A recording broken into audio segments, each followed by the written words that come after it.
Thousands killed and millions displaced in Sudan's Darfur region. Fighting between the Sudanese Army and the Rapid Support Forces has raged on for over 100 days. Amnesty International says war crimes are rampant. Both sides blame the other. So is there any end to this war? I'm Efnan Han, and today's newsmaker is Darfur.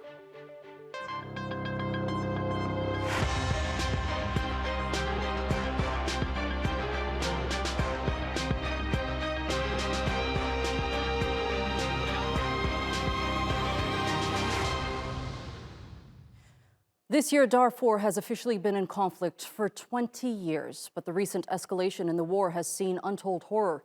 Since the flare-up on April 15th, the humanitarian situation has become more and more serious. In a report released today, Amnesty International said civilians are being killed in both deliberate and indiscriminate attacks. The UN says 6 million people are on the brink of famine. Let's take a closer look at the situation there. For over 20 years, the people of Darfur have been living in a war. In 2003, the mostly non-Arab population rebelled against the government's decade-long marginalization of the region. In response, then-President Omar al-Bashir armed and supported ethnic Arab militias, known locally as the Janjaweed, to fight the rebels. Multiple ceasefires and the presence of international peacekeepers has not stopped the violence. Around 300,000 people have been killed and 2.5 million displaced. The International Criminal Court accuses the militias, led by Mohammed Hamdan Dagalo, known as Hemiti, of genocide, war crimes, and crimes against humanity. We all had to flee and our homes were burned. Our children were murdered. They have destroyed us. What brought us here was the war waged by the Janjaweed. The bombardment of rural areas by warplanes, the burnings. The perpetrators of those initial crimes have risen to prominence over the years. Meanwhile, the people of Darfur have been unable to recover. Now, the conflict that broke out in April between the RSF and the military has brought the old war back. This is so painful that I cannot cry or do anything about it. I'm staying and waiting for my death at any moment. A bullet or a missile or anything can come and kill me. I can be walking in the street and anyone can kill me, or I can be raped. Last month, the UN found 87 ethnic Masalit people buried in a mass grave in West Darfur. It cited credible information that the RSF was behind the killings. Other bodies remain on the streets, as the heavy fighting doesn't allow people to bury their loved ones. The ICC says it is investigating new war crimes in the region. Prosecutor Karim Khan says Darfur is in the midst of a human catastrophe. If this oft-repeated phrase of never again is to mean anything, it must mean something here and now for the people of Darfur that have lived with this uncertainty and pain and the scars of conflict for almost 2 decades.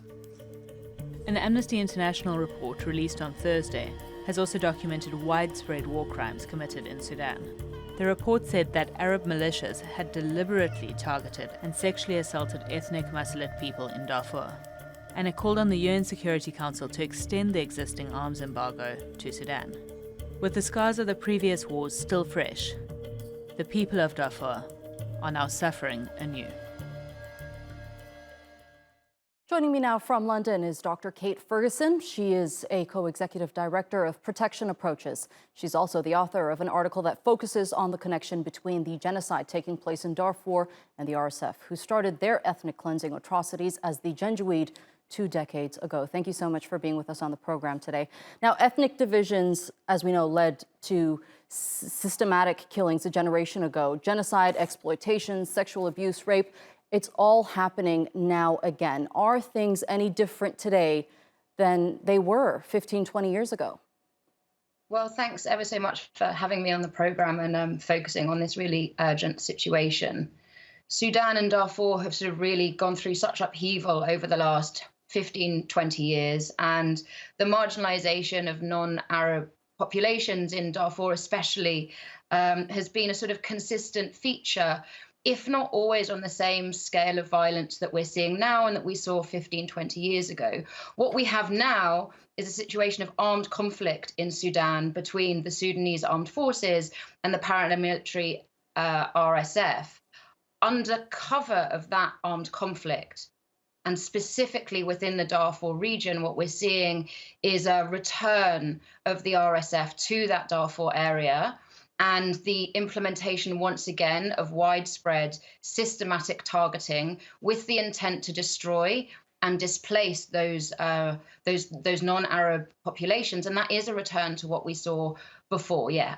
Help us better understand the demographics. We know that this is happening to non-Arab communities. What's the estimated population of the non-Arab community in Sudan, and are the RSF determined to take out larger targets?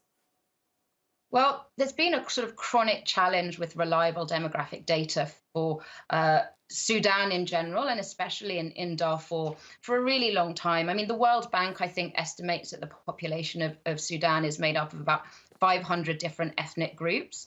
About 70% in the country identify as Arab, but a kind of clarity on that data has always been a bit of a challenge. I think really what is important here, though, is the dimensions and the intent of the violence that we are seeing that the RSF and the allied forces are implementing.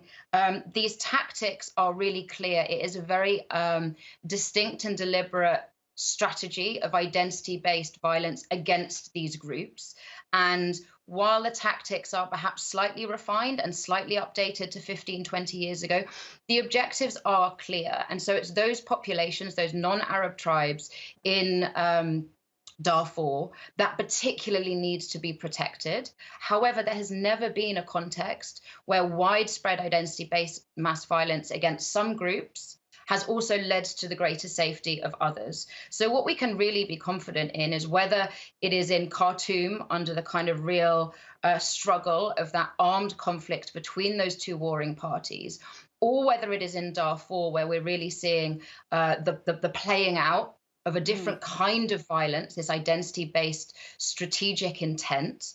It will be all populations that are considered to be minoritized or marginalized from what the perpetrators, what those elite military structures consider to be their ideal. Right. They will be experiencing greater violence. And that is just sort of a context that we can kind of really be guaranteeing. Right, let's talk a bit about reaction. You say in your article that the international community has prioritized finding a resolution between Hemeti and El Burhan, and that they've been unresponsive to the mass violence in Darfur. What needs to be done by the international community to not only bring attention to this matter, but effectively stop these mass killings from happening?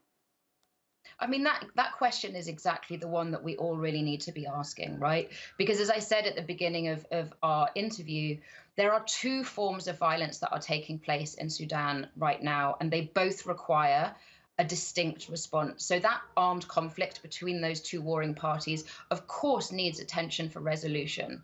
However, that violence that is taking place in Darfur is a different kind of violence. And so, first of all, the international community must roundly name and acknowledge that violence for what it is, which is identity-based mass violence, breaching crimes against humanity. I would feel comfortable calling it genocide. It needs to be roundly condemned. You then need to have the international spotlight firmly on that dynamics of violence and where those perpetrators are to try and slow it down. And ultimately, the international community has to find a protective wedge that can go between those populations that are at acute risk and the men with guns.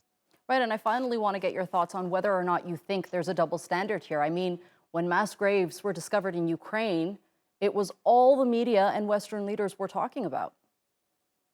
I think, personally, rather than an issue of double standards, although of course I do think that is really worth talking about, I think that the problem with international hesitancy on Sudan is this absolute failure to acknowledge what is happening in Darfur. There is still a tendency to be conflating the armed conflict going on between the SAF and the RSF, and then the violence that is taking place in Darfur. Both are happening. Both require response. However, at the moment, we're just seeing an international strategy that is focused on bringing these bad faith actors. And let's remember that both the SAF and RSF are headed up by political and military elites with long track records of committing the most egregious crimes. These are bad faith actors. So bringing resolution between those two is no easy feat. But so long as there is a reluctance to admit and to confront what is happening in Darfur, that violence, I would say that genocide, is going to continue. All right, Kate Ferguson, thank you so much for being with us here on the Newsmakers. It was a pleasure speaking to you.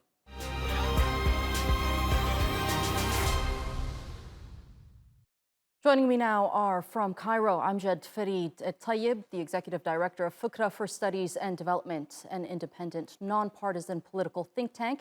He's also the former Deputy Chief of Staff to former Prime Minister Abdullah Hamdok. From London is Hafiz Mohammed. He is a director at Justice Africa Sudan, and in Washington, D.C., Cameron Hudson is a senior associate at Center for Strategic and International Studies Africa program. Thank you, gentlemen, for being with us here on the Newsmakers today. Now, Amgad, I want to begin with you. The RSF want to gain power, as we can evidently see across the country. And while pursuing this war, mass killings are taking place in Darfur. I want your assessment on the RSF's position, what their main aim is in Darfur, and the role that Al-Burhan is playing in all of this. The RSF and Sudanese Army, both General Burhan and Hudson, have committed to this coup on the 25th of October 2021 against the civilian transition in Sudan. They overthrew the government and they took power to themselves. Now both general, both staff and the RSF are fighting over the spoils of their joint crime of the committees. RSF is committing heinous crimes of rape, mass killing, political assassination, kidnapping, human trafficking. Just yesterday, the Strategic Initiative of the Women in Horn of Africa issued a gender alert about reports of girls and women being kidnapped from Khartoum and sold in Al-Fashir, in human place in Al-Fashir. So we see the return of slavery and the return of slavery and among all these atrocities. Okay, let me bring in Cameron here. I want your take on everything that's unfolded in the past 100 days or so. The RSF denies the crimes that have been happening in West Darfur, but according to research conducted by Amnesty International, most of the victims that they speak to say they were targets by RSF members. Sure. I mean, I think there's very little question. Obviously, the RSF has a very robust propaganda machine that it has been using and trying to sow doubt and disinformation in the public mind. But there has been enough on-the-ground investigation and enough debriefing of Sudanese refugees, mostly Masalit, crossing into Chad, that we know full well who is committing these crimes, what these crimes look like. And now, of course, every single day, we are getting new evidence of mass graves, of villages destroyed, of hundreds of people killed in one situation. So, you know, the scale of the conflict in West Darfur is really beginning to come to light. Obviously, it has many of the same parallels that we saw in the Darfur conflict more than a decade ago, primarily because it's many of the same victims and many of the same perpetrators. You know, the RSF needed allies among the Arab tribes to fight this war. I think just like the SAF needed allies from within the Islamist and former regime sect. So they have both activated in this conflict the worst elements of the past regime. And now those worst elements in many cases are sowing chaos in the regions that they can control. And I think that's obviously something that needs to be brought into check. But I'm shocked, frankly, at the international response in West Darfur that we are not talking more about ways to get humanitarian assistance into West Darfur through Chad, and the conversation around a protection force to come in and intervene, at least in West Darfur, to protect civilians who are being massacred. And, you know, people are using the word genocide. It is a really grave situation that is quite separate and distinct, I think, in many respects from the kinds of violence we're seeing in Khartoum and other parts of the country. Right, but do you think that the violence could spread to other parts of Darfur? I mean, some analysts say it's highly likely that the trajectory of crimes will gain momentum and that cities like El Fasher, which is in the north, for example, where at least 6,000 displaced people are living in makeshift tents, could be its next largest target.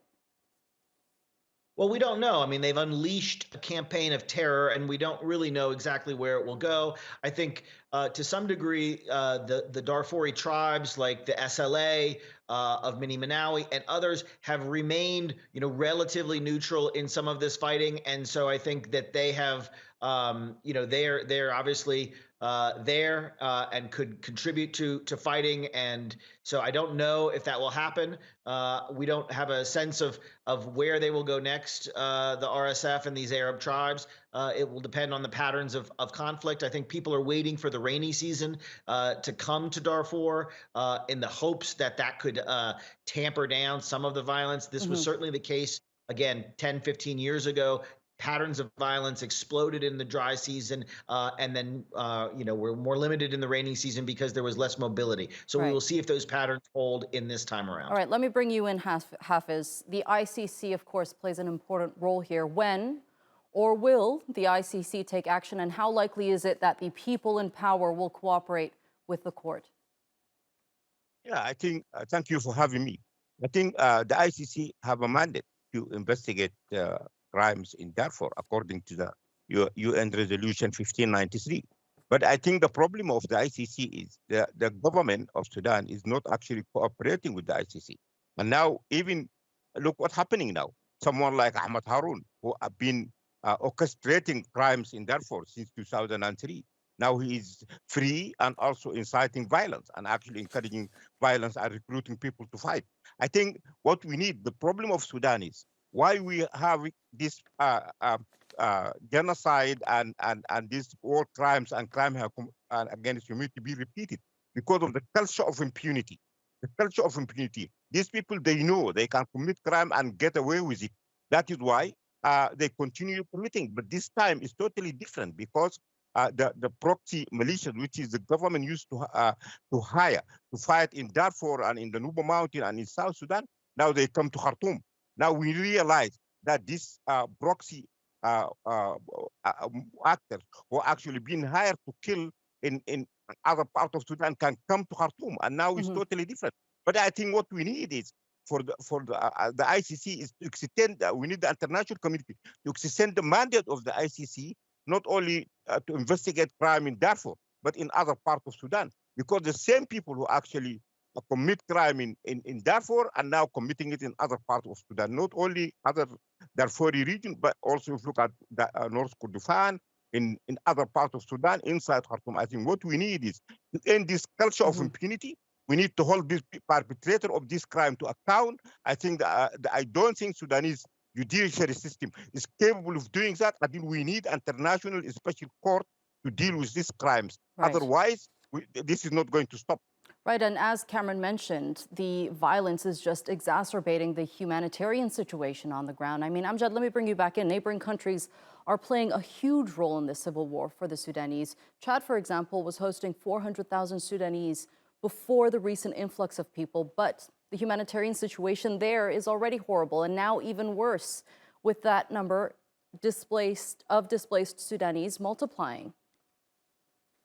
I think it's just shameful for the international community that after 110 days, there is no effective humanitarian aid process that started now. It's shame on OCHA, it's shame on ECHO, it's shame on USAID, it's shame on all the UN agency and the international organization that they are not doing anything reasonable until now in Sudan. It's only the Red Cross and NSF who have presence in Sudan and doing something that's really meaningful. But there is, and as you exactly said, that the neighboring countries, Egypt, Chad, Ethiopia, South Sudan, are taking a huge burden alone without any support from the international community to mitigate the humanitarian situation in Sudan. This actually reflects the lack of the political will to address the situation in Sudan seriously. The UN has been useless and completely irrelevant in the situation. The Americans and the Saudis are engaging in something in Jeddah that 10 times failed to enforce any of the agreements reached, and it is continuing. We didn't see that, but we didn't see that happening on Ukraine. On Ukraine, when the war started, the humanitarian process started on the first week, actually. But in Sudan, we see a lot of talk without anyone toward resolving the situation in the country. So you clearly see that there's a double standard here. Cameron, would you agree with that? I mean, is Sudan being treated differently to Ukraine, for example? Well, again, I think that these comparisons on their surface can be quite stark because obviously the situation in Ukraine has been going, it predates the situation, the conflict in Sudan. There's a massive aid operation going there. And it does look certainly on its surface that Ukraine is getting far more attention, far more headlines, and certainly far more in the way of humanitarian assistance. I think, viewed from Washington, though, I think the sad truth, the truth that we don't talk about is that Ukraine and the outcome of the Ukraine war is far more important to Washington's national security interests than the outcome of this conflict in Sudan. And while I don't share that view, I know that leaders in Washington do. This is a geopolitical war with Russia, the consequences of which could potentially remake the geopolitical balance of power in the world. Right. The Sudan conflict is going to be very significant to the region, no question, and could expand beyond the region. But Washington certainly doesn't see it as a first-tier national security interest. And I think that's why you're seeing this big disparity in attention and assistance. Right. I want to get into that a little bit. Hafiz, there are regional powers that have influence over both warring sides, particularly Egypt, the UAE, and Saudi Arabia. But how much leverage do they have here in terms of finding a diplomatic solution? I think, yes, the neighbors of the Sudan have some leverage. But I think the most important thing, and just looking back at the history of Sudan conflict and how the conflict been resolved, starting from the war in the south and then the Abuja process, which is ended with Darfur peace agreement, and these are I think the big players in the international community actually have more influence. Yes, the neighbors can play some roles, but if you look at what happened now, the Jeddah process is actually the main venue where people are looking to find a solution. Even the Sudan neighboring countries, they have met and they come out with nothing. There is nothing because what they're only supporting the Jeddah talk and also supporting the IGAD and the African Union initiative. But they don't actually, because they don't have the stick and they don't have actually the carrot. But I think the international community, the European, the American, they have the power and they think they have the leverage. And if they really want to stop this war, they can do it. I think they can do it. I'm sure they have too many tools in their disposal to do that. But I don't think we can just rely on the neighbors. I don't think they will do anything to address this problem. This is too big for them. Right. I have very little time left, and I want to give word to both Cameron and Amgad before I say goodbye to you all. Amgad, do you think that the warring sides will continue to fight until one side essentially bleeds out? Real quickly, please. There is no military solution for this. Both armies, both SAF and the RSF are incapable of achieving military victory, decisive victory on that. So they will keep fighting until they actually be bleeding from more supplies to continue fighting, or until there is a reasonable and strong international interference to stop the fight. And I want to just remind that the situation in Darfur is already under Chapter 7 by the Resolution 1591 for year 2005, that setting the expert panel of Darfur on the situation of Darfur. So the international community just lacks the political will to interfere, reflecting their reluctance to resolve the situation in Sudan. All right, Cameron, I'm going to give the last word to you then. Well, no, I agree with my friend Amgad. I think that there's a lack of political will going on in the international community right now, whether it's because of Sudan fatigue, because we've been down this road before. I happen to think that because we've been down this road before, we know what to do. We are not creating a response out of nothing. We have a playbook for how to respond. We know what the parties will respond to, and we are simply not using those tools. All right, gentlemen, Amgad, Fareid, Eltayeb, Hafiz Mohammed, and Cameron Hudson, thank you so much for being with me here on the Newsmakers. And thanks for watching. You can follow us on Twitter and be sure to subscribe to our YouTube channel. I'm Efnan Han. See you next time.